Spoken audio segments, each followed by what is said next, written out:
Assalamualaikum warahmatullahi wabarakatuh. Hope you're doing well. We're continuing our reading of Niccolo Machiavelli's The Prince and Other Writings. It has been exciting because we learned quite a bit about Italian history, which I do enjoy. And when you look at the politics of the past, their strategies and whatnot, you can really begin to see patterns. And this actually helps people become better rulers, I'd argue, in terms of warfare, organizing of a bureaucracy, and matters of that nature. Let's begin. We're in chapter 14, Bismillah, and it is titled, What the Duties of the Prince Are with Regard to the Military. Alright, let's see. A prince, therefore, must have no other object or thought, or take up anything else his profession except war, and its rules and discipline, for that is the only art that befits one who commands. Subhanallah. If you look at the Prophet, peace be upon him, Muhammad, he had quite a bit of military, expeditions or skirmishes, the constant struggle to survive. So he was the leader, and so we have the book of jihad. We have a mindset that isn't pacifist in terms of we just have to hold hands and never defend ourselves and give the other cheek for someone to just stop. No. So if someone is the Amir al-Mu'mineen, someone's the ruler of the Muslims, well, naturally, if you have a nation, the only way you can maintain that nation is with war. Now, the difference comes with offensive strategies versus defensive strategies, isolationist versus interventionist, but nonetheless, peace is only maintained through the threat of force. And the biggest example of that is nuclear weapons. You come at me, I come at you. Right? So, when he says that the ruler, they need to really focus on the profession of war. Okay? Wow. Very true. Because, let me give you an example that might be more relevant to someone like us. Because we don't have theocracies as many right now, or monarchies. We have democracies. And I mean, America is a military-industrial complex, but we have a weak leader at the moment who has no virtue, has no power, is a disgrace to the nation, worst president in our history, too sickly, too frail, and he brings a mockery to the commander-in-chief, who's the leader of the armed forces. He is a disgrace to this nation, alright? And so, when he mentions here that it's basically one of their literal main concerns, we have to see the logic of that, because they have to protect. So, that requires knowing how to lead a war, how to win a war, how to avoid a war with an enemy that they can't win against, right? And it has such power of virtue that it not only maintains those who are born princes, but often enables men of private station to rise up to that rank. And one sees, on the other hand, that when princes have thought more of luxurious living than arms, they have lost their state. This right here. I hope you just see the wisdom of what he just said. Luxurious living. Okay?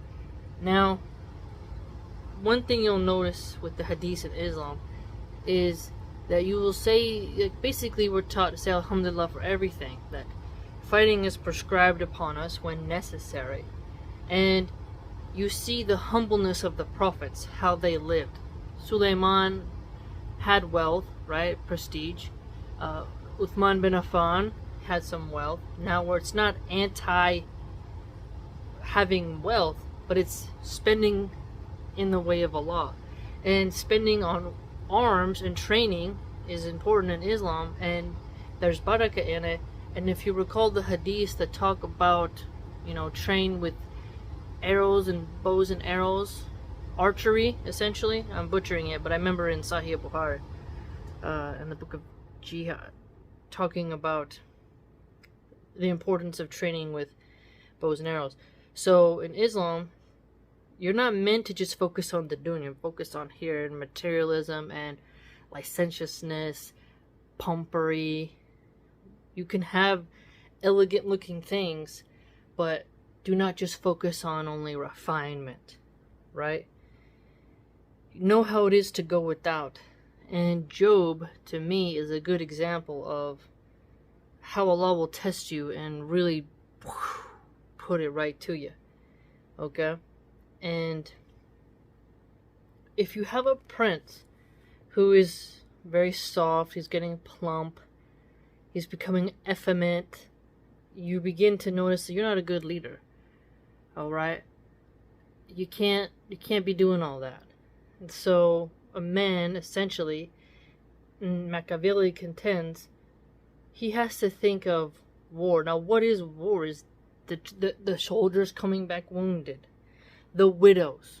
Okay, remember when Umar bin al-Khattab heard a woman making dua, and then he made a change to how long the soldiers could be away, because it's very difficult for a woman to be so long without her husband, especially if they're newlyweds and they don't have any children. I mean, that is a hardship. And for a boy not to, and a child essentially, not to have their dad around because they're off waging wars. So a ruler has to understand the cost of that war. Now, if you are in the later stages of the Roman Empire and how it's about orgies, it's about luxury, it's about decadence, all this type of nastiness, then you see that, okay, soft men are going to create some really hard times. Really hard times. And you need to make sure you got that grit about you. This is what I'm getting from that. And if you're really soft, well, someone who's much harder is going to come in. And you see an example of that with Genghis Khan, in my opinion. You see that with Genghis Khan. And that raw power. America has made a lot of enemies. And if you look at France and England and Canada, who are allies, these are not nations known for masculine men. Now, Canada has the old rustic hunting guys, but the new guys are liberal, Justin Trudeau types, who are very effeminate. And Macron, super creepy dude, just by the type of woman he picked. And England has it has a unique style of aristocracy, but it's not known for its warriors. Not in the same way, in my opinion. Maybe in World War I type of era, but today, no. Not today. Not at all. I mean, their literal Prince Harry and Prince William. Prince Harry served in the army, right? What was he? I forgot what position he did. But they're more playing at it. He said he's taken lives. He doesn't come off as somebody who is like scarred by war. But I would say definitely the princes of England are in some luxurious living. Even though I've read his biography, I'm almost done with it. Still, he's not like some Viking prince or something. The chief cause which makes you lose it is to neglect this art. So the art, he's calling, okay, so art and the war, right? Sun Tzu's The Art of War, I've read it. So Machiavelli is also calling this an art. And the way to acquire it is to be an expert in this art. I agree with that. I definitely agree with that. Because there is brilliant war tactics. There is just this sadness to seeing humans do this to each other, but you also see this in nature. It's a competitive earth. Now you want treaties and ceasefires, you want these type of negotiations, but at the end of the day, I think it's also smart that humans, we recognize when we've lost. Like, how long can Ukraine keep robbing our tax dollars? When is it smart for them just to say, okay, you win, Russia, save lives, move on, and repair? You know, you gotta just sometimes see what the picture is. But then again, if you look at Afghanistan, they held off for like 20 years and they got it back. But then they got sanctions and they have a famine, but they never stopped trying to take off the yoke. They didn't want Walmart, the Kardashians, and fentanyl and hookup culture going there. And so they actually staved it off. And what was their reward? Biden leaving behind a bunch of weapons at the taxpayers' expense. So those warriors, you can tell they focused on war. They were not thinking about luxury. It's a hard terrain over there. But Americans are becoming more obese, more sick, sedentary. So you can definitely see. You got men wanting to chop off their tallywhackers. So what's more luxurious than the ability to become a eunuch, in a sense, without it being a punishment, right? It's sort of, men get to prance around in dresses instead, and invade women's spaces instead of doing their masculine duty to their nations. Because we don't have a leader who commands the men, right? When you have someone who's not a wise philosopher ruler, a wise theocrat, someone who is bent on wisdom in their old age, you just have a feeble pervert, well, look, it's not going to be great. And if you look at who's the runner-up coming up, Gavin Newsom, it's like, look what he did to California. Ron DeSantis was okay, but he's not a warrior. No. City boys, corporate men, they're not going to necessarily focus on war. They may focus on economic warfare through Wall Street and social media being a different type of warfare. But the old school military hardened individuals, one could argue that is a classic way to have a ruler because they have been tested. They know the world in a different way that lets them see another shade of human behavior, right? There's a lot that could be said, so let's make sure we take Machiavelli's statements here with some charity and try to really understand his point, I'd argue, right? From being a private citizen, Francesco Sforza became Duke of Milan because he was armed. Look at that. And who wants to ban the Second Amendment, It is the liberals. So it's fascinating when you see how in the past there was arms that really launched people into power. However, look at Haiti, where they have their weapons, and it's just cannibalism, anarchy, disaster, destabilization. So there's a finesse to it. That's why he called it an art, right? His sons, in order to avoid the hardships of war, from being dukes became private citizens. For among the other bad effects that being unarmed has on you is that it makes you despised. Ooh. Would you look at that? I've never thought about that before. So when you are disarmed, you are despised. So this would then, he's inferring that when you're armed, you are respected. because it's almost like they have to. Maybe this is why people in the past carried around swords. You know, a sword can make you more cocky and arrogant, but it can also make people watch their words more. I'd argue. In some cases, maybe. Unless you're part of a gang. Which is one of those infamies which a prince must guard himself against, as will be explained later. For between an armed man and an unarmed man, one there is no comparison whatsoever, and it is not reasonable that one who is armed should willingly obey one who is unarmed. Oh boy.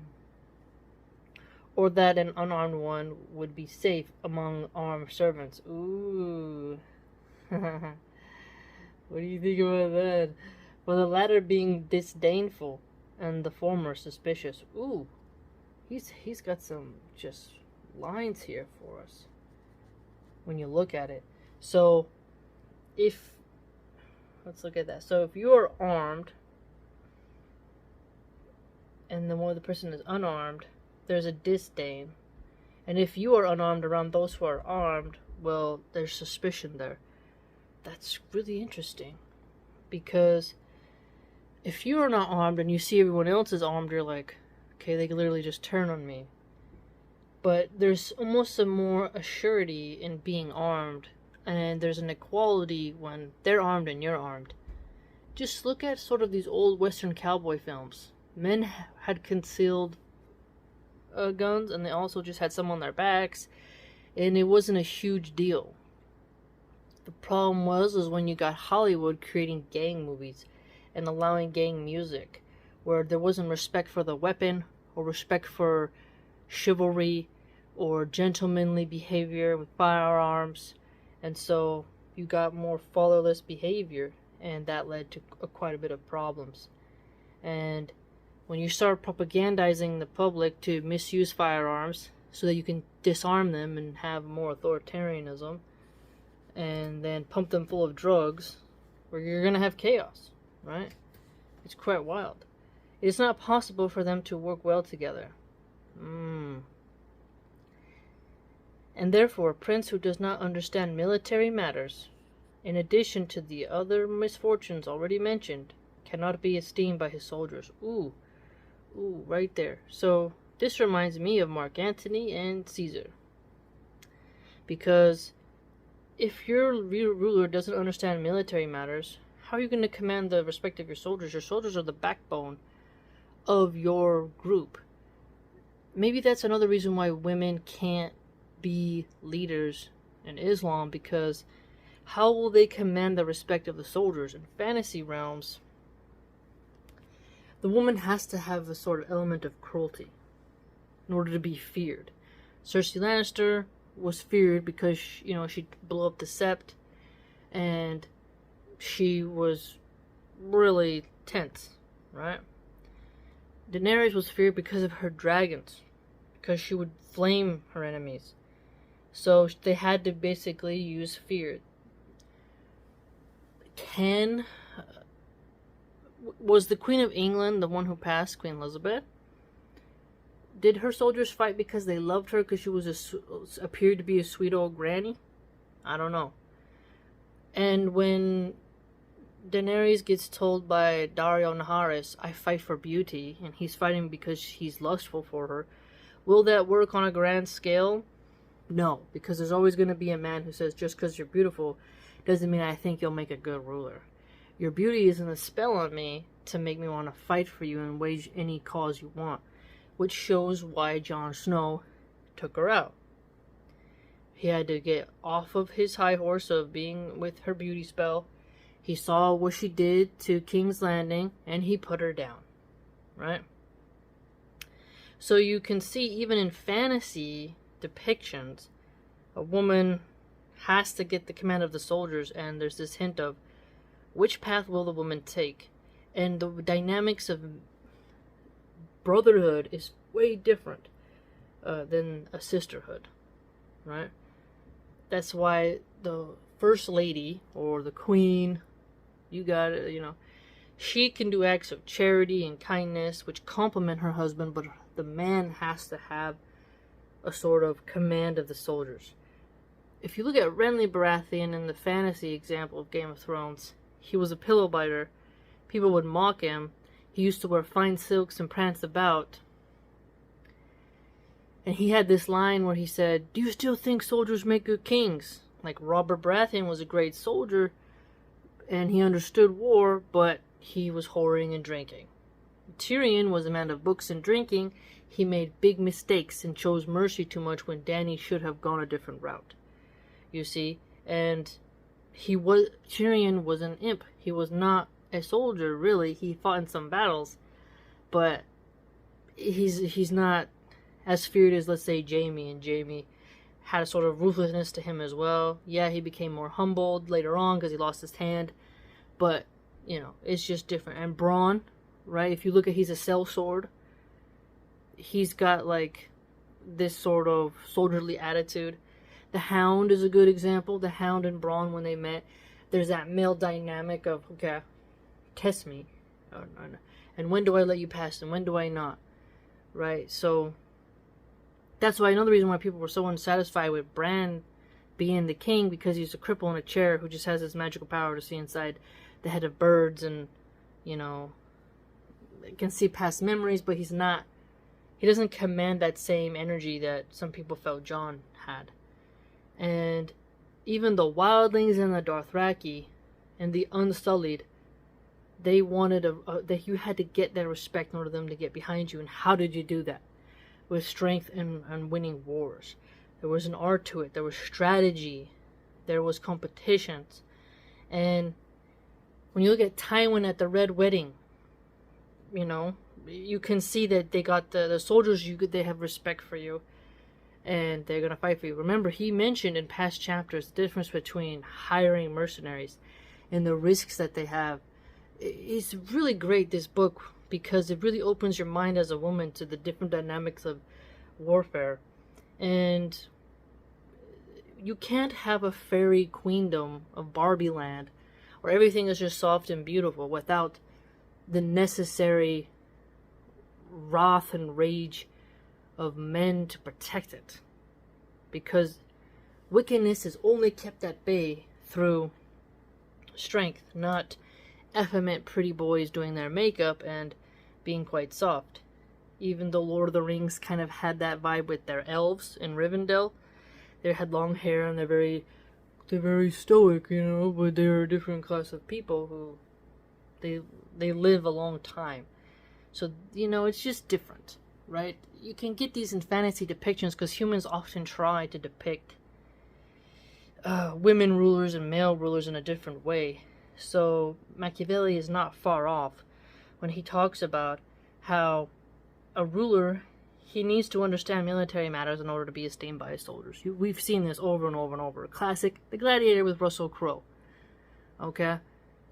They chose him, and they're like, yeah, Maximus, Maximus. And like, men and viewers, when you watch it, you understand because they didn't respect Commodus, right? He didn't have that same energy.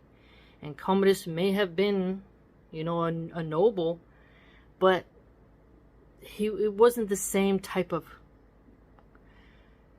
brotherhood, like where you see that this person is a good ruler and they command respect of the soldiers. There's something to it. There's something to it. Nor can he place any trust in them. Oh, look at that. So, if a ruler doesn't command the respect of his soldiers, he can't trust them. He must therefore never take his thoughts away from his exercise of war. And in peace he must train himself more than in war. Wow. People get mad at Machiavelli and like, oh, he's like a spooky name, but to me I just see brilliance here. Which he can do in two ways. One through activities and the other with the mind. Here you go. Right here. So the mind, read the pasts. Read how it was done. Today's different forms of warfare, social media apps. Who gets censored? Who gets shadow banned? Who gets deplatformed? You know, that's another way. And as for activities, aside from keeping his soldiers well disciplined and exercised, so you know, see here, discipline and exercise. So when Ukraine is recruiting women into the military because they're losing so badly, you start to see like, okay, you're very depleted. You need to stop it. Because a woman can only be so disciplined. Like Tulsi Gabbard, at first I used to be very impressed with her soldiering, but then I realized she's still a woman who gets a period, will have mood swings, menopause, won't be physically stronger. You don't need to be as strong to pull a clip, you know, to pull back that trigger finger. But you can always reload the magazine. But when they get close to you, they can easily overpower you. And then someone has to save you. And yes, men can get overpowered by other men, but the odds are more even, I'd argue. More fair, actually. And so, a lot of soldier females also complain they lose their period and become infertile from the extraneous exercises. And so, having an elite force of men in the military who are well disciplined and exercise is more useful than having mediocre men and women who have to turn basically into men in order to be part of the military. You know, how many Brienne of Tarths and Arya Starks are there? And even then, Arya was still, you know, they had to give her face shifting abilities. But it's just different, you know. So I agree that the rulers need to know the military. They need to treat the war like an art form, and they need to have disciplined and exercised elite soldiers. So, and that will also help the soldiers to respect him, which in turn will make them have a mutual trust for each other. They'll both understand they have invested interests. And as for activities, aside from keeping his soldiers well disciplined and exercised, he must always be out hunting. Hunting! Now, we know the vegan liberal atheists hate hunting. They want you to eat bugs. Right? They want you to go gather cockroaches and eat them. You know, put worms in your mouth. And eat some crickets. Mealworms. They want you to scavenge like scum while they dine on ribeyes. And by means of that, accustoming his body to hardships. Here we go again. Accustomizing his body to hardships. That's one thing that's so disgusting about having an old person in a form of leadership like Biden, who has dementia, who's clearly feeble, sick, liberals gaslighting us, pretending we can't see what we see, and his body is barely holding on. He fell up Air Force One. He fell off his bike. He's just totally not strong. And we need younger men and who are going to be leaders of the armed forces. When you're a president of America, you are the leader of the military. You're the commander of arms.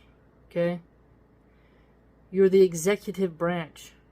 You're the capstone of the pyramid. You're right there. Alright? The world gazes on you and you take in all that energy, all that hate. And hiding behind a female press secretary to do your battles is pathetic, right? Having a woman out there arguing for you, it's ridiculous. Even when Trump had that blonde lady, I don't remember her name, but having these female press secretaries is ridiculous. This nagging and fighting and girl fighting with male reporters and female reporters, it's bizarre. You know, we need more masculine energy in this country again, because the criminals are getting really bold, very bold. And so a ruler who puts his body through hardship is wise. People make fun of Putin for this when he's going hunting, when he's on a horse with his shirt off, because they think a man should be inside under fluorescent lights, in a suit, drinking coffee at 2 a.m. and looking at Twitter. That's what they think a man is, right? This is the problem of the bureaucratic financial class, is they loathe the rawness of male masculinity and then they become very effeminate, soft-handed, money-grubbing, gossipy little fingers. Okay? And this is why they make poor decisions, because they won't have to suffer it, and they hide and literally censor it from social media so they don't have to look at it. They just point the finger, pay the money to bribe and lobby, to send people off, and then when they return home all broken, they're like, okay, well, let these people rot on the streets and die. Replace them with immigrants who come from hardened lands, and will just appreciate the bare minimum we have and just lower the standards of living even worse. And this fear of the immigrant, if you notice, they come from hardened lands. So their men are different in the way they see the world. And when you have kind of the posh, soft men we are getting now in America, you begin to see who will win in terms of war and how the demographics will vote, I think, in the future. We'll see. But I don't see a problem with this section. He just points out that if you're focusing just on luxurious living, not on arms, okay, and you yourself as a ruler are not armed, this isn't not gonna work for you. All right, you want to be respected, not disdained. You don't want to have suspicious of people who are armed around you while you're not, right? And the solution isn't to disarm everyone, because then you don't have enough arms to defend your land. Okay. Now, a ruler focusing to train themselves on war and going through the mental activities and physical activities is smart. Imagine, we had a ruler like that back in America, instead of these slick-haired bureaucrats. It would be a totally different country. Totally different country. But that's why we can't vote liberal anymore. We cannot. That's why I think more people will vote authoritarian in the future. Because we can see there's something wrong with that system. The Hunger Games elites. And at the same time, learning the nature of the terrain. This is so wonderful. Oh, who was it? Teddy Roosevelt, I believe, who really was into national parks, and some argued was a conservationist in some way back in that time. But knowing your land, appreciating your mountains, your streams, knowing your terrain is very beneficial, instead of just getting a briefing from someone else. Someone who's imagine you had a president who has visited every single city in the country and walked on foot. His vision of the nation would be different, because he would see the poverty. But if you're only going from helicopter to elite area and going to one little tiny ghetto and then having a bunch of security around you blocking the plebs from you, well, you're not really going to get an accurate vision.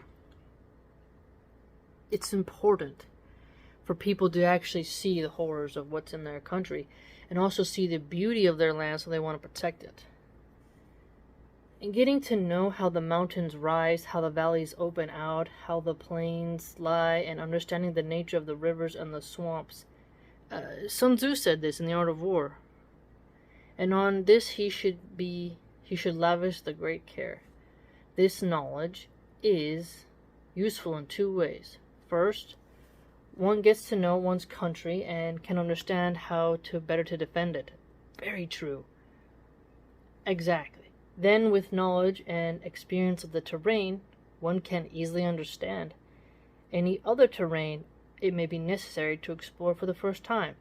Oh, this reminds me of the Karangol Valley in Afghanistan. There was a documentary not long ago where it just showed the roughness the American soldiers had in such a desolate area, rough terrain, rocky. And they were not familiar with that. They struggled. They lost from the natives in sandals. And, with AKs, not even modern technology, right? And they lost. So if you know your terrain, you're gonna know. And even in fantasy, Game of Thrones, the wildlings, when Jon Snow first goes out and before he meets Ygritte, he's warned, hey, they know their land better than us. So be wise, right? You don't know this terrain. You think you know, but you don't know. And the second you start thinking you know this land, that's when you get led astray, right? And Ygritte led him into a trap. And so you can see this even in fantasy, is my point. So Machiavelli is not wrong. He's not wrong at all. For the hills, valleys, plains, rivers, and swamps that are in Tuscany, for instance, have a certain resemblance to those of other countries, so that from a knowledge of the terrain in one country, one can easily arrive at knowledge of it in others. And that prince, who lacks this experience, lacks the primary thing a captain needs to have. For this teaches you how to find the enemy, choose quarters, lead armies, and arrange them for battle, and besiege towns to your advantage. Very true. Very true. Look at that. So, how to find the enemy, knowing the terrain, where people can hide, all that is very true. Choose quarters, where you should camp, where is the advantage, how you can lead people through different passes, how you do these besiegings. It's very smart. Very smart. We'll pause here. But, wow. Totally brilliant. Great points. Probably one of my, chapter 13 is like one of my most informative, I think, that we've done. He's had quite a lot of insights. And you can see how his name has lived on. And we can even see this type of stuff having great utility today, even though we have drones and satellites, there's still something to be said about knowing your terrain. And if in the future, you never know, everything goes to zombie apocalypse style, where you don't have electricity, the same thing would still follow. And in some places, there's no signal. You're gonna have to have an old school map, like let's look at Antarctica. You're gonna have to know how to get around. You're gonna have to know how you travel through the jungles, how you travel through a desert, how you travel through a blizzard, through a very roughy, snowy terrain, how you travel on the sea. It's all relevant. Making yourself tried and tested is important as a leader, and how much you can withstand, and then selecting people with those qualities to rule. Very cool. I hope you enjoyed. If you'd like to support my channel and my content, you can do so via my blog, which is www.subscribestar.com/Milahan. Hope to see you there.